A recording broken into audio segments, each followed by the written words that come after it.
This is stuff that we're talking about for the new RTX series cards. Yes, graphics cards, ray tracing, real time, stuff, expensive.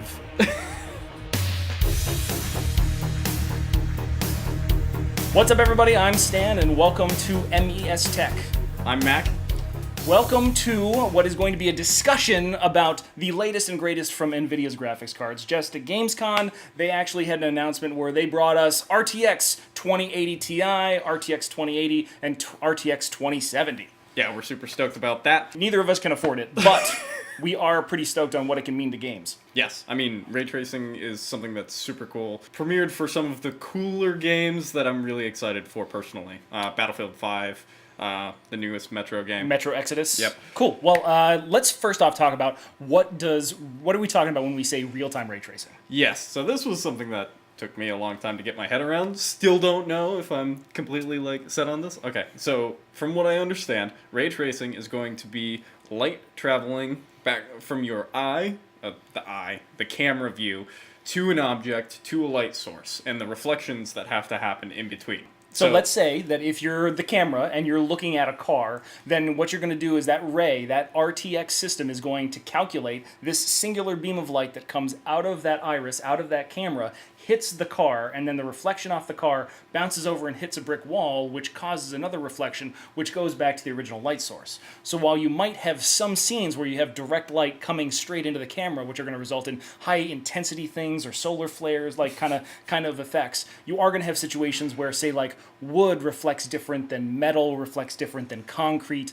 and they all meet up together and come into the camera to create the scene in front of you. Right. Instead of your standard style, which is just more based on just how many shadows you can put in based on a singular light source and that kind of thing for pre-programmed kind of reflections. Yeah, so if you had, say, a cube and you were taking a point light source inside a room, what it's going to do is it's going to calculate how that ray comes from that light source and moves into that object. And where it impacts that object and doesn't show light behind it, that is going to cast a shadow, which is why they seem kind of strong and really sharp on the edges. So ray tracing is going to actually make everything much more lifelike. It's really cool. It is. It's really cool, and the demos looked really good. And it's one of those situations where you've got to think about it in a way relative to current games.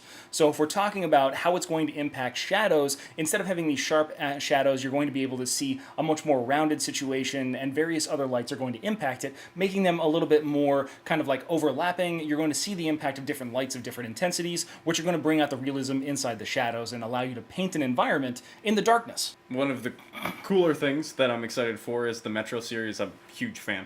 So in Metro 2033, you have, say, a flashlight while you're in the metros, and it is a cone of light. There is not much reflection going on. Last Light, I mean, it's a newer game, newer textures, newer shaders of shadows. So a little bit more. You might see a glint off a rifle here and there as you're going through the metros. With this, you're going to see some pretty crazy stuff. Or that's the idea. You could feasibly see glint of moisture on walls in the metro while you're in the metro, or I can't even imagine what a sunrise is going to look like if they go above ground. Oh my god. Or what happens when, like, the mutants are out there in the darkness, and what parts of these things are actually visible due to that glint and that sheen off of, say, like saliva or some sort of like hot wet mess or something like that. You might see the outline of a reflection in the moonlight. That's your first real indication that there's something out there beyond yourself. The thing that I'm thinking of is Grand Theft Auto 5, and one of the most popular benchmarks for current generation machines is Grand Theft Auto 5's built-in benchmark. And if you notice, and I'm going to put some video on this as well, if you notice where the Humvee is headed down the road and it's about to explode inside the kind of like giant cluster of cars in a tanker, there is a scene where the reflection is showing the buildings that are on in the far distance on the top of the Humvee. But when you see it drive underneath the traffic lights, those traffic lights, which are a real portion, they're a destructible asset inside the game, they're not reflected because they're not a pre-rendered texture, and they're not what they would call like some sort of block image that is mapped onto there based on where the camera's pointing. So what you're going to see now is that all of those reflections, all of those destructible pieces inside the world are reflected in real time on your vehicles, your people, And then if you're, say, in Grand Theft Auto 6 and it's set in Vegas, all those neon lights and the Statue of Liberty and all the landmarks and surroundings, those are all going to impact how that light is displayed. All things that you can destroy, hopefully, in typical GTA style. Well, with Battlefield 5, we're going to find out, because DICE's Frostbite engine it's famous for its destructible environments. And it's lighting. It's really, really bright lighting.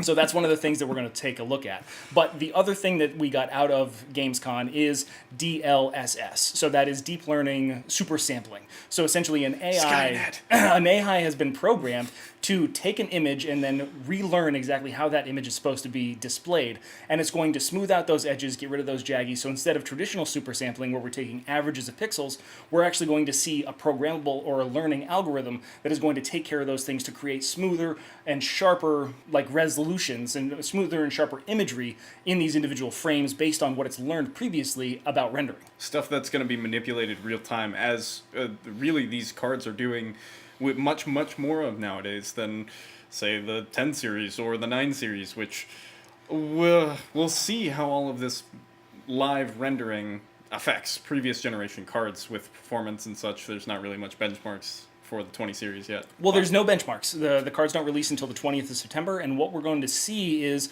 some reputable outlets, and that's where we kind of get into your value proposition. Is RTX something that you're going to notice? When Nvidia announced this, they had 21 or so games that were going to be taking advantage of the impacts of RTX. However, only half of them were actually going to use the real-time ray tracing. So we were a little bit disappointed in that. While we do get deep learning super sampling in most of those cases, we don't necessarily get the same kind of impact for real-time ray tracing that we would have hoped for. And that leads us to a question: is it a valuable thing to get into? Right. Is it something that it's worth upgrading from your current 10 series to? They've released the 2070, the 2080, and the 2080 Ti is Correct. The specs that they've released so far. Is it worth upgrading to the new generation if only, 6, 7 titles? Maybe a touch more? I think it's like maybe 10 or 11. Okay. 10 or 11 titles are really going to use it and try to develop this product so far. I mean, I'm sure that number will grow if it takes off and it looks really good. Right now, it's still only in a green team thing. Yep. AMD's, if you They really do like, have their own ray tracing stuff, but it's more enterprise solutions. So it's not anything close to what we're going to be getting as far as game real-time type stuff. Right. So it's really only an Nvidia thing so far. If you don't want the RTX 20 or to pay $1,100 to $1,300 for the 2080 Ti, which is super cool, by the way. But you're kind of, is it worth it?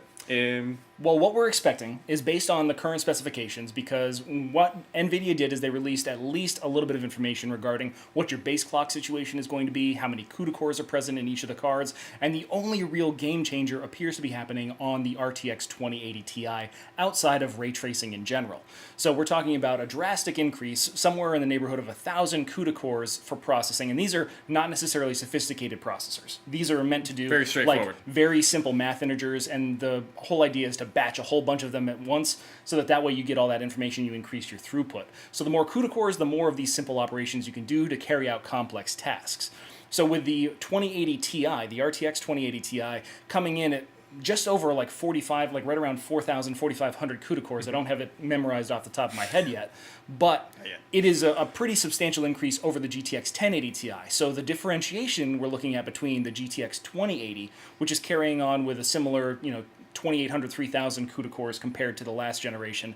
We're talking about a difference between the 2080 and the 2080 Ti, very similar to the difference between a 1080 and a Titan XP. So that's going to give you an idea of where the performance benchmarks are going to lie if you're taking RTX out of the equation. And we think that RTX is going to be a huge hog when it comes to frame rates. So you might be getting 120 frames per second out of your Battlefield 5, but when you turn RTX on, you could see that performance drop substantially. There's just so much going on with the lighting effects that they're trying to do that it's just going to take up quite a bit of the processing power your GPU is trying to do. Whereas the new cards, the RTX series, is going to be, they have a whole different section of the GPU devoted to just ray tracing. So that takes the load off the GPU, the CUDA cores that would otherwise be used for your regular textures and such. Exactly. So when you're talking about getting a GTX and then trying to turn on RTX, GTX 1080, definitely not something that you're going to want to be looking for. But if you're not into RTX yet, if you don't feel it's developed enough, or if there's not enough titles, it's possible that you might be better off trying to find, say, like a used GTX 1080 or GTX 1080 Ti. I know that the pricing out there can get a little bit insane. You know, brand new cards going for somewhere in the $450 to $550 range for a GTX 1080, but used ones in good condition, some shipping with the original box, they can be head in the low 300s, and that's a tremendous value for performance. Now, you're playing AAA titles at max settings with the 1080 exactly. 1080 Ti, so you'd be good to go. And if you're running any of these next generation games that take advantage of RTX, you can still play them. They're still going to be playable in DirectX 12 and in DirectX 11, even if you're running an older card. And if you want to get the advantages out of DirectX 12, they're going to be present on a 10 series card, a 9 series card. It all really depends on what you consider good enough. If you're running a 144 hertz monitor at 1440p, you might want to step up into that 1080 level. But the 900 series and the 1000 series, the 10 series cards, they're going to provide a substantial amount of performance for the foreseeable future until more cards and more games, more titles, more publishers are taking advantage of the RTX technology. Anyway. In conclusion, yes, back from this hiatus of recording, it looks like what we're going to be doing is holding on to the GTX 1080s that we personally acquired just recently and taking advantage of them as much as we possibly can. And I think we have to make the same recommendation to everybody else. If you're looking to go from like a 6 series card, which Mac had a 6 series card for quite some time. Mm-hmm. So you can get very similar performance to a GTX 970 out of a GTX 780 Ti, something along those lines. GTX 970s are good for most AAA titles in high settings to run 60 plus frames per second, which is good enough for VSync on a lot of base level 1080p monitors. And then if you step into the 10 series, like say like a GTX 1080 or a 1080 Ti, 1080 Ti's being the most expensive, you should be able to get 4K monitor ready. Exactly. You might not get 60 frames per second, or you might get beyond that. It really depends on the title, the settings, and what you feel your performance level is, supposed to be at. I know that I just invested in a 1440p 144 hertz monitor so that I can test for you guys exactly what's going on with these. It's not just for me. I mean, it's not like problem. It's not like I needed or wanted these kinds of things. There's other purchases that we got to talk about later, but we're not going to do that anymore. You asshole. but it's fine. It's fine. So, Max coming back. All right. Well, we'll get down to what that really means in a video in the future. So stick around. But what do you think in final conclusions, Max? Final conclusion, it's really up to, like you said, what you're looking to get out of your computer. If you're the kind of guy that it's time for your next $1,500 investment, let's do it. That's super cool. But if you're like us and you're really not out to spend $1,000 on one piece of hardware right now, get something that's a little less expensive, and then wait until these things get a little less expensive, because they will. This is brand new. You are biting the bullet for somebody else, but you may have the greatest and latest if that's what you're after. Sometimes people just want the bragging rights. Yep. All right. Well, that seems to be it for this video on the RTX 2080 Ti, the 2080, and the 2070. As more news unfolds, we're going to start making more of these videos so that way we can talk to you guys about the latest and greatest of technology and whether it's something that you should be opening your wallet for.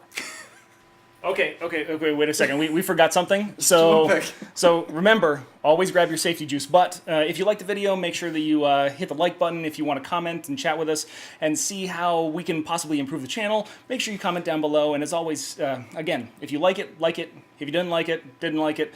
And then, as always, subscribe. If there's anything that we bought, which we didn't buy anything in this video, so there's going to be no links down in the description. But hey, in the future, if you find one of them and it's something that you could find useful, help us out. But subscribe. Hopefully we're going to get better. We are the hot mess of tech shows on the internet. Woohoo! We need a better camera. No, we don't need a better camera. It's just that when it's done recording and it gets to the end of the time, it just goes cut and it's just done. And you gotta deal with it. You gotta roll with it. You gotta start being like, you know what? I gotta think on my toes. And it's just like, where do I pick up from this rant that I was on last time? How do I get back in the groove? I gotta ask Stella.